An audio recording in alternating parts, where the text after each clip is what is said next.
Aquí nada más, aquí. Miren, tratamos de darles algunos datos.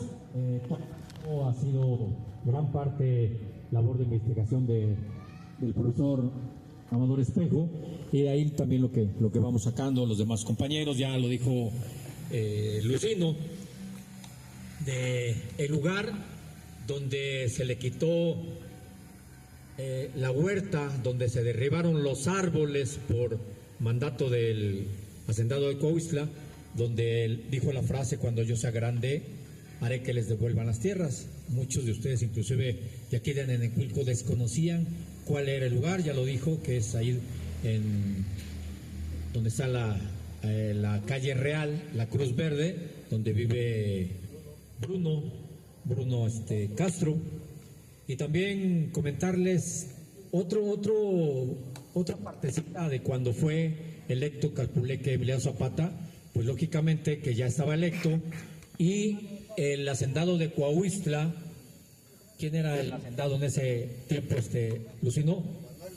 Manuel Mendoza Cortino. Le hizo una comida, lo invitó a comer, ya como jefe, ¿no?, de presidente de la Junta de Defensa, y le sirven mole, pero Emiliano, como siempre, desconfiado, iba acompañado de Antonio Barranco. Manuel Arauz, me corrige aquí el Lucino, Manuel Arauz fue uno de los tantos dueños que tuvieron ahí la hacienda de Coahuistla. Entonces Emiliano se hace acompañar a esa comida por Antonio Barranco.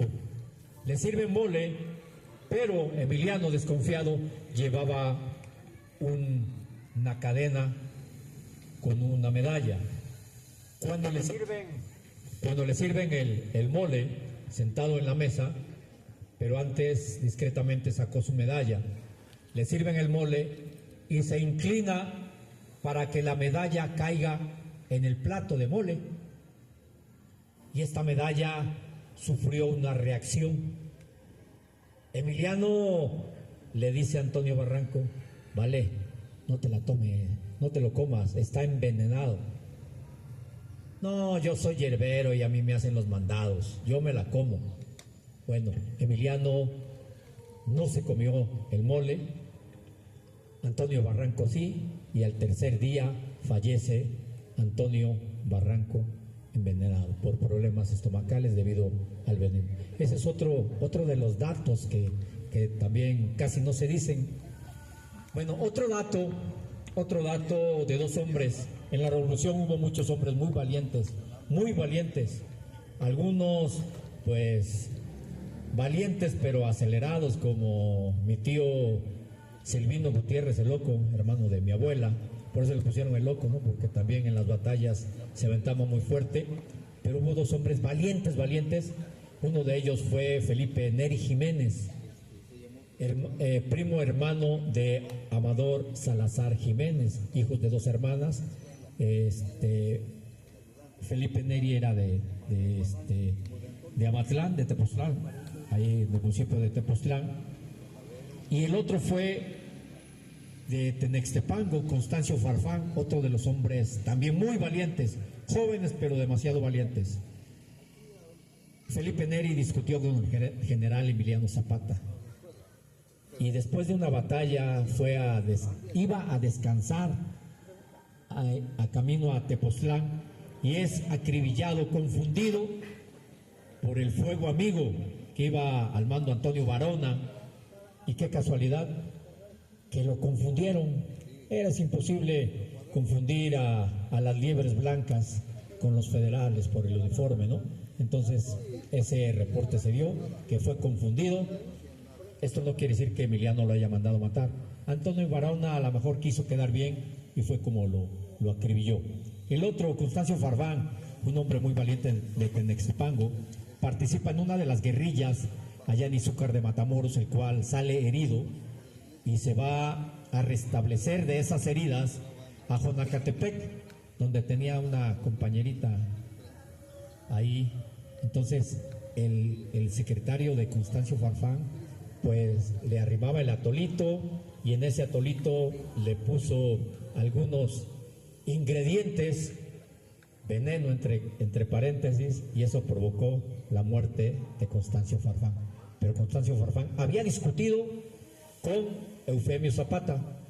Cuando Eufemio, por sus arranques, así como hablaba, le dijo: ¡ay, tú vale, bájate de ese caballo y ven para acá! A lo que contesta Constancio Farfán: ven a bajarme si puedes. Entonces, ponérsele al brinco a Eufemio, que era un hombre muy valiente y sobre todo la estatura que tenía, pues ahí casualmente, coincidencia, mueren estos dos hombres valientes. Bien, pasando ahora ya a lo que sigue, tenemos la locomotora. Les vuelvo a repetir, esta vino a dar mucha modernidad aquí a la región. Les había comentado hace rato la llegada del primer ferrocarril a Cuautla, 1883. Anteriormente había sido presidente de la República Porfirio Díaz, pero en ese entonces puso a uno de sus condicionados y lo hizo presidente de la República y después le regresó. Digo, es coincidencia con algo que está sucediendo actualmente, pero es mera coincidencia, ¿eh? Entonces, ahí el hacendado de Coahuistla, en el último durmiente, obsequia un clavo de oro, ahí lo pusieron. Después no me preguntan dónde quedó el clavo de oro, porque no sabemos, ¿eh? Eso fue en junio. En diciembre, la hacienda de Tenextepango ya tenía la vía, primero Coahuistla, que fue el que regaló el clavo de oro, le llevaron el tren a la hacienda de Coahuistla y ya ahí se extendió a la hacienda de Tenextepango. Entonces, y ahí pues hacemos mención que el dueño de la hacienda de Tenextepango era el yerno incómodo de Porfirio Díaz, Ignacio de la Torre y Mier. Era el dueño, que estaba casado con una hija de Porfirio Díaz, Amadita Díaz, que era muy querida por Porfirio Díaz. Y de ahí sigue el ferrocarril hasta llegar a Puebla posteriormente. Sigue la lucha. Nos pintaron a Emiliano Zapata en un caballo blanco, cosa que normalmente no acostumbraba Emiliano, montar en caballos tordillos.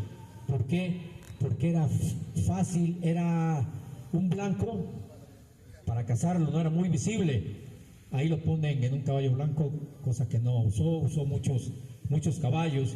En el que salió aquí fue un caballo bayo, se llamaba el Rebelde, ese le dio muchos triunfos. En Azochiapan, Emiliano le ve al cura de Azochiapan un caballo muy bueno, tenía mucho ojo Emiliano para los caballos, y le pide a alguien de su guardia que vaya a visitar al padre para ver si le vende el caballo. Digo, entre comillas, ¿no? Y pues no tuvo más que remedio el padre que regalárselo. Por eso la historia dice que el cura de Azochiapan le regaló el caballo, ese caballo. Entonces es un caballo retinto donde aparece en la mayoría de las fotos. Es una foto icónica de la de Chilapa Guerrero, donde está con su estado mayor presidencial, con su estado mayor, y una foto del caballo, ese retinto que le regaló el cura de